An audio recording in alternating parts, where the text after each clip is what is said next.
Oh my God, it looks so good. This is like the best CG I've ever seen. The hardest thing to do in CGI these days is motion. I take one look at this Bosstown robot, I'm like, that's so fake. I don't think any VFX shop on the planet could make this 2.5-minute sequence to the flawless quality that we're seeing here. Yeah, I just like, why do people think this is fake when our thing is real?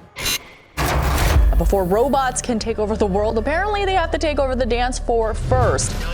Last year, Boston Dynamics dropped a video of the robots dancing titled, "Do You Love Me?" And I happened to be right there when it went live, and like, perfect, I'm gonna leave a comment as Quarter Crew, you know. CGI can't ever beat the real thing. You guys are amazing. Oh my God, 69,000 likes on that comment? Are you kidding me? And sure enough, thousands of comments are on this video claiming that this video was CG.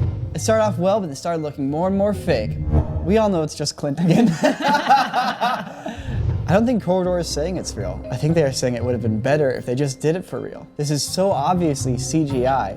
The scary thing is how many people are thinking this is real. So you know what? It's time for us to do our jobs. We're not gonna debunk these videos, we're gonna bunk them. We're gonna prove that they're real. That's what bunking is, right? Bunktown Dynamics. People just blanket assume that something like this is CGI, whereas as CGI artists, we're like, no, that's definitely real, but why do we think it's real? Why do we know that this hasn't been faked? Let's take a look.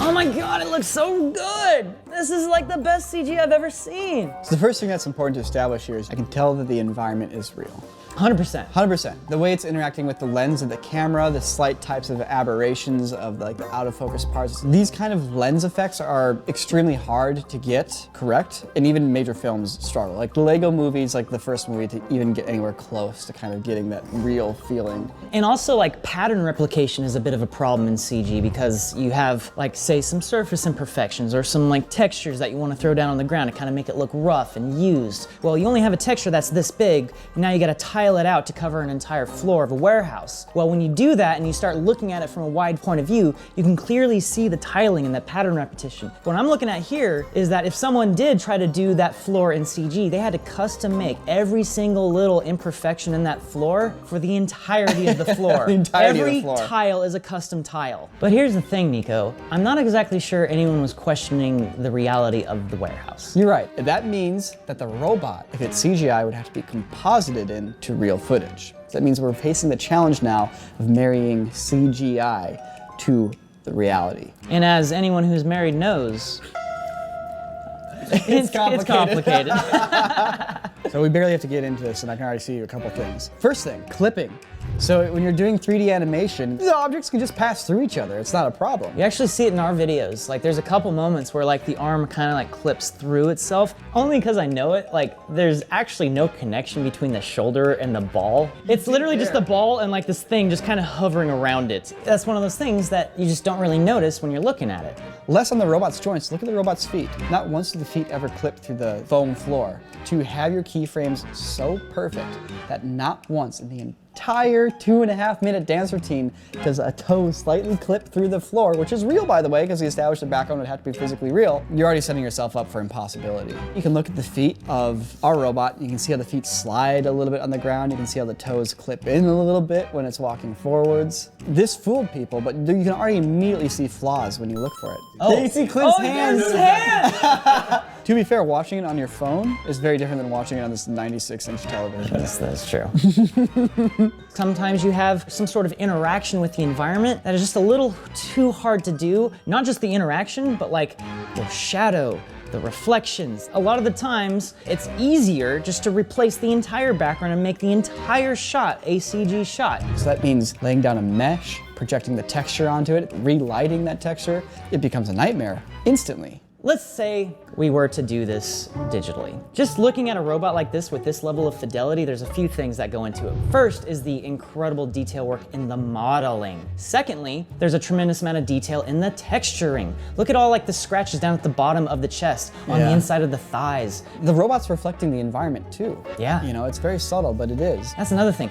Everything is reflective, even something that doesn't seem reflective. It's this concept called Fresnel. Basically, the angle that you're looking at something, that surface becomes more and more reflective depending on the angle that you're looking at. Every camera responds to color and luminance values differently. So when you have a CG render and you have your footage and you're trying to bring them together, you have to try to match those as best you can. And in this case, we're seeing perfect ratios. The value of the brightness of the highlights are once again mathematically perfect on the robots, corresponding to the luminance of how they are in the actual real footage behind them. Yes, these are things you can dial in with lots and lots and lots of work, but at the end of the day, it's so perfect and the color science is so exactly matched that really the only way to do it is to do it for real. The thing in that shot right there that I noticed right away is the shadow of the robot on the left marrying with the shadow of the pillar. The thing about shadows is that it's just absence of light. But the problem with shadow renders is that now it's an actual layer that you have to blend with reality. So if it's going to make the existing real shadow darker. It's gonna double up on itself. Yeah, so you have to like do some really complex compositing to kind of like remove the part of the shadow that is going to line up. That's doable, but in my experience, you end up with like this problem with the edge. It's really hard to kind of make that blend, and there's certain tools that we use to kind of facilitate that and make it better, but it's a huge challenge, and I'm looking at that and I'm like, it's perfect. It's perfect. There's a lot of science around how to make surfaces look good, and there's a lot of science around the simulating of light. But the hardest thing to do in CGI these days is motion. The moment you have like a skeleton and it's moving around, you have a couple different issues you have to deal with. One is you have momentum and inertia, not just in the part that's moving, but the entire system. If I throw my arm forwards and backwards,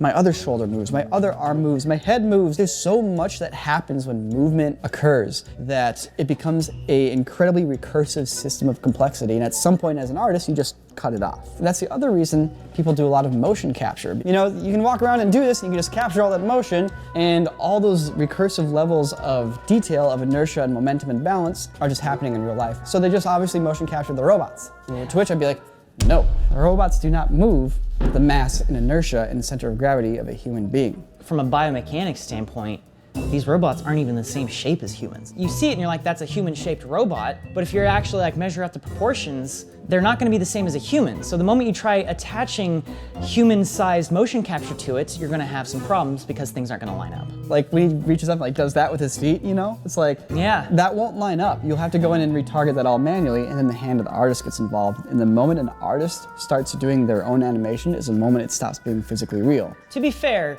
there are some incredible animators out there who could do this completely keyframed. Because if you think about it, the actual people who designed this robot dance basically keyframed it. So they keyframed it, but then that keyframing was ran through basically an AI. There's effectively a simulated AI version of the robot doing its moves, and then the real life robots trying to match those movements based on the predictions the AI is making. Like every time you see somebody kick Spot, and Spot goes, and like gets its balance, there's an AI in there that's running a simulated version of that robot, and the moment it's off balance, that then gets turned into real life impulses for the motors to then try to move the legs to the same spot. And hopefully it all works out. But it doesn't, as we saw in the parkour video when the robots biff it. I love how it like tries to get its speed up to like make it. Seeing the failures helps make this even feel more real. It actually has the same kind of like, oh, I messed up, that we do. You know, Yeah. it's still a very natural, organic reaction of like, I'm flailing. So one thing we can do here is we can see the robot's center of gravity if we go to where it does a flip. And why are we figuring out the center of gravity? Because human beings have one spot where it is, and let's see where it is in these robots.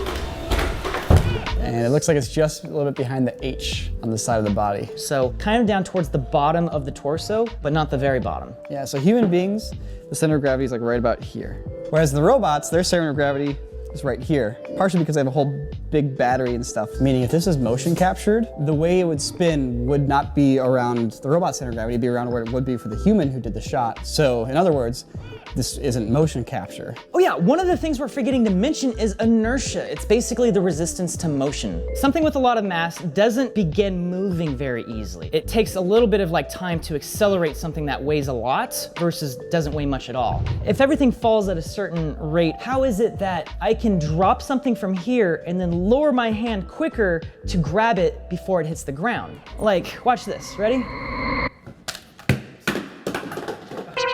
You've made your point. You made your point. Yes. I'm glad you didn't use my controller. That sort of stuff really matters with the type of animation you're seeing here. And it's the stuff that they're having to account for in the actual coding of the motion of these robots. And that's something that anyone animating something in CG, they're just like, keyframe here, move it, keyframe there. Easy ease, done. So I guess what I'm saying is we actually kind of see that jittery motion that robots have. Yeah, there's bounce, there's vibration. Like when the feet hit the ground, they go, you know? Yeah. It's like, Yeah. and it's just not something that we as a biological human can really replicate. And Clint did an excellent job. It's hard to overstate the value of Clint's performance.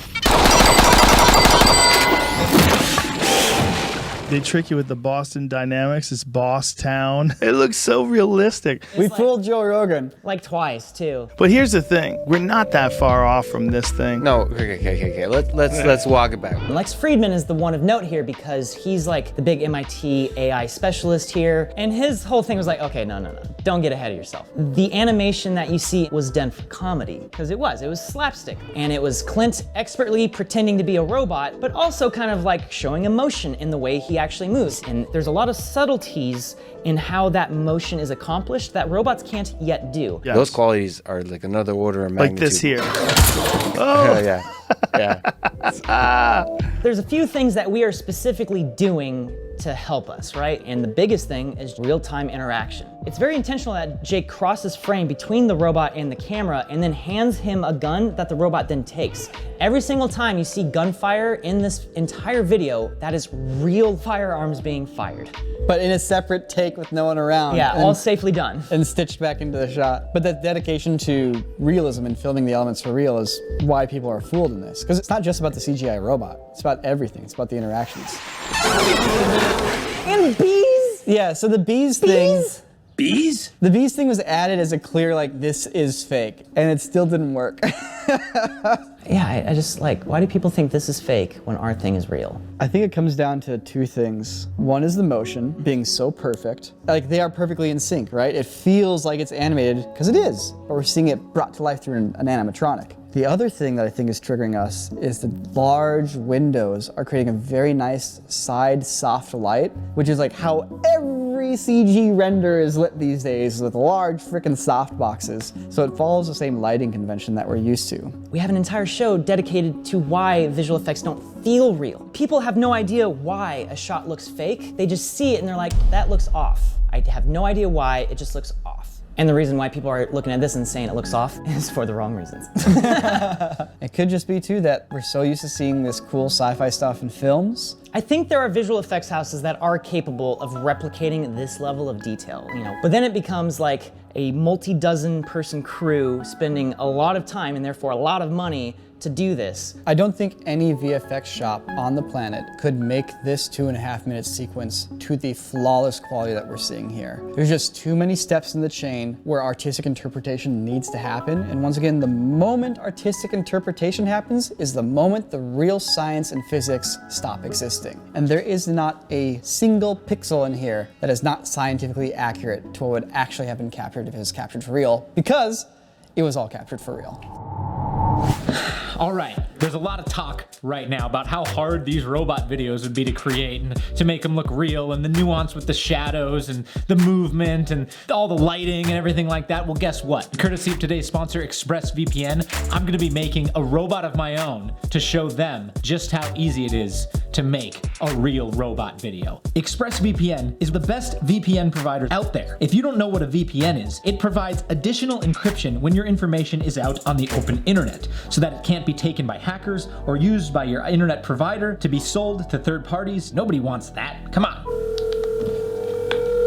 Sam, Yo. I am a robot. All right. I'm here to tell you about ExpressVPN's content unblocking. Oh boy. Are you using ExpressVPN for your content unblocking? Content unblocking. Yes. Streaming services like Netflix have different shows depending on where you're located, and ExpressVPN allows you to change your location in order to access thousands of new shows that aren't available in your country.